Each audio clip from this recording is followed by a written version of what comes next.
రాగనేమో మరి ముగ్గురు వచ్చిరమ్మా పార్వతమ్మ మాకు లేక లేక కలిగింది ఏకా సుకుమారి ఎడుగు లోపల దొరికింది బాలనయ్యా కథలతో చెబుతున్నదమ్మా దాసి బిడ్డలారా గుడిలో 7 మంది దాసవంతులు మరి 7 మంది దాసవాళ్ళైనా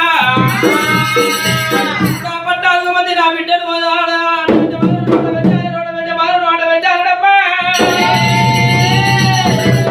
ఎన్నప్పుడు ఆ యొక్క బాలిక ఇంత 21 రోజు దగ్గర వచ్చిందైనా